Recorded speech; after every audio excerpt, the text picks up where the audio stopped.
ഞാനിപ്പോൾ ഒരു ടിപ്സ് പറയാൻ പോവുകയാണ്. ഇത് ദേ കണ്ടോ, പൊട്ടാണ്. അപ്പോൾ ഇത് നമുക്ക് നെറ്റിയിൽ വയ്ക്കാൻ മാത്രമല്ല വേറെയും ഉപകാരങ്ങളുണ്ട്. അപ്പോൾ ഇതെന്ത് ചെയ്യാമെന്ന് പറഞ്ഞാൽ, നമ്മൾ പെട്ടെന്നൊരു യാത്രയൊക്കെ പോകുമ്പോൾ നമുക്കിപ്പോൾ വെയിറ്റുള്ള സ്റ്റഡ്, കമ്മൽ അങ്ങനെ ഒന്നും ഇടണ്ട എന്ന് താല്പര്യം ഉണ്ടെന്നുണ്ടെങ്കിൽ നമുക്ക് എന്ത് ചെയ്യാമെന്ന് പറയാൻ സിമ്പിളായിട്ടുള്ള പരിപാടിയാണ്. ഇതുപോലെ ഒരു പൊട്ടെടുക്കുക.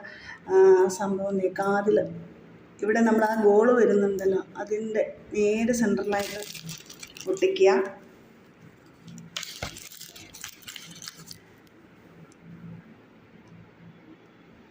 ഇപ്പോൾ കണ്ടില്ലേ, റൗണ്ടുള്ള സിമ്പിളായിട്ടുള്ള കമ്മലായി കണ്ടോ. അപ്പം നിങ്ങൾക്ക് ബ്രൗൺ സാരിയുടെ കൂടെ, ബ്രൗൺ ഡ്രസ്സിൻ്റെ കൂടെയൊക്കെ നല്ലൊരു ഷെയ്ഡ് വരുന്നതാണ്, നല്ല ഭംഗിയാണ്. ഇത് 2 ഷെയ്ഡുള്ളതാണ്, കാരണം കറുപ്പും ചുവപ്പും ബ്രൗണും കൂടെ ചേർന്ന ഷെയ്ഡുള്ളതാണ്. അപ്പോൾ നല്ലൊരു ഭംഗിയായിരിക്കും. ഫ്രീ ആയിട്ട് നമുക്ക് ജസ്റ്റ് പുറത്തോട്ട് എവിടെ വേണമെങ്കിലും പോവാം, ഒന്നും അങ്ങനെ ഇളകിയൊന്നും പോകത്തില്ല. നമ്മുടെ നെറ്റിയിൽ